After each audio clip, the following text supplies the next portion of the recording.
আল্লাহর হাবিব সরওয়ারে কায়নাত সাইয়্যিদুল আম্বিয়া ইমামুল মুরসালিন উম্মতের কান্ডার নবী মুহাম্মদুর রাসূলুল্লাহ সাল্লাল্লাহু আলাইহি ওয়াসাল্লাম বিদায় হজের ভাষণে 1,14,000 সাহাবায়ে কেরামদেরকে সামনে রেখে কিয়ামত পর্যন্ত যত মুসলমান আসবে, যত মানব জাতি আসবে, যত মানুষ আসবে, সকল মানুষের উদ্দেশ্য করে আমার নবী ঘোষণা দিয়েছেন, ইয়া আইয়ুহান নাস ইন্নী ক্বাদ তারাকতু ফীকুম আমরাইন। ওহে দুনিয়ার মানুষেরা, তোমরা ভালো করে শোনো, মনোযোগ সহকারে শোনো। তোমরা যতদিন পর্যন্ত দুটি মহামূল্যবান জিনিসকে মজবুত করে ধরে রাখবে, মজবুত করে ধরে আমল করবে, লান তাদিল্লু মা তামাসসাকতুম বিহিমা কিতাবুল্লাহি ওয়া সুন্নাত রাসূলি আও ইতরাতি আহলি বাইতি। নবীজি সাল্লাল্লাহু আলাইহি ওয়াসাল্লাম বলেন, আমার সাহাবায়ে কেরামগণ, আমি নবী এই পৃথিবীর জমিন থেকে পর্দা করব, একদিন দুনিয়া থেকে পর্দা গ্রহণ করব। এই ঘোষণাটা দেওয়ার পরে সাহাবায়ে কেরামগণ অজর নয়নে কান্না শুরু করে দিয়েছেন, কারণ তারা তো নবীকে সবসময় নিজের কপালের চোখে দেখেছে, নবীজির সাথে ওঠা বসা করেছে, নবীজির নূরানি জবান থেকে কোরআন হাদিসের বয়ান শুনেছে। তারা নবীকে হারিয়ে ফেলবে, নবী দুনিয়া থেকে পর্দা গ্রহণ করবে, সেই জন্য সাহাবায়ে কেরামগণ কান্না শুরু করে দিয়েছেন। সাহাবায়ে কেরামগণ বলতে লাগলেন, আল্লাহর হাবিব দুনিয়া থেকে চলে গেলে, পর্দা গ্রহণ করলে আমাদের অশান্তি শুরু হয়ে যাবে, আমরা তো অভিভাবক খারাপ হয়ে যাব। এইটাই শুনে চিন্তায় সবাই কান্না শুরু করে দিলেন।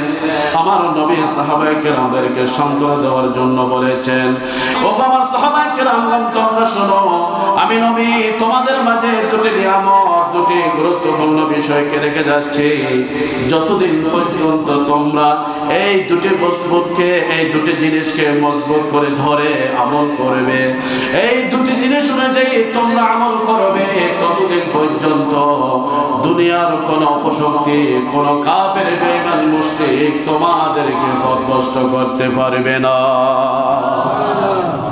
নবীজি ঘোষণা দিলেন, তোমাদের মাঝে দুটি নিয়ামত রেখে যাচ্ছে। এক নম্বর হলো কিতাবুল্লাহ, সর্বকালের সর্বযুগের সর্বশ্রেষ্ঠ কিতাব, আসমানী গ্রন্থ, যে কিতাবকে রব্বুল আলামিন আমি নবীর উপর নাজিল করেছেন।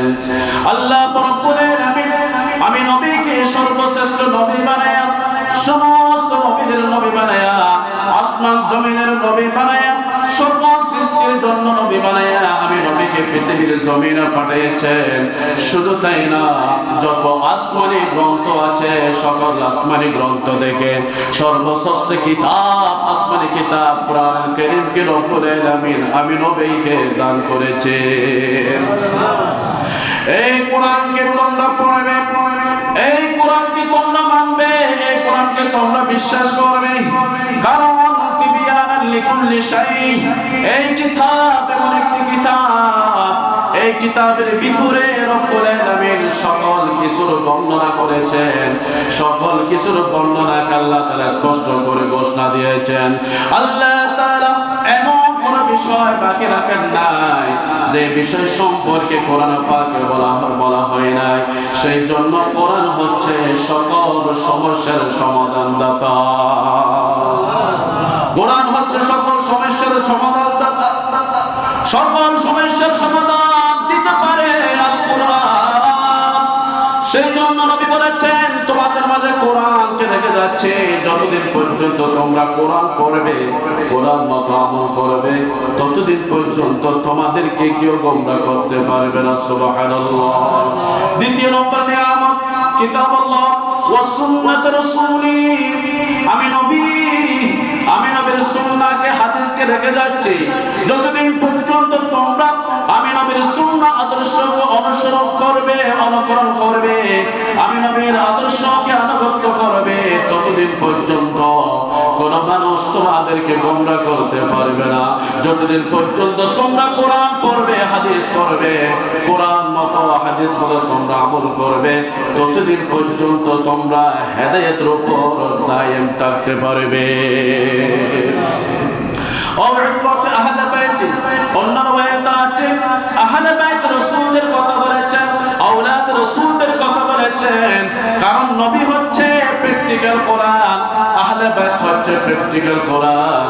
আল্লাহ আমাদেরকে কোরআন দিয়েছে থিওরিক্যাল হিসাবে, আর নবীকে দিয়েছেন প্র্যাকটিক্যাল কোরআন হিসাবে। আহলে বাইত হচ্ছে প্র্যাকটিক্যাল কোরআন, নবী হচ্ছে প্র্যাকটিক্যাল কোরআন।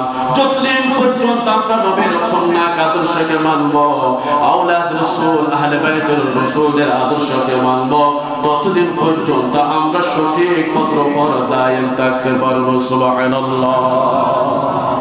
আজ সারা দুনিয়ার মুসলমান এই কোরআন এবং হাদিস থেকে দূরে সরে যাওয়ার কারণে, কোরআনের সাথে সম্পর্ক না রাখার কারণে, হাদিসের সাথে সম্পর্ক না রাখার কারণে, নবীর সুন্নাহ আদর্শ থেকে দূরে সরে যাওয়ার কারণে আর সারা দুনিয়ার মুসলমান জায়গায় জায়গায় মার খাচ্ছে, অপমানিত হচ্ছে, লাঞ্ছিত হচ্ছে। কথা বলো ঠিক না?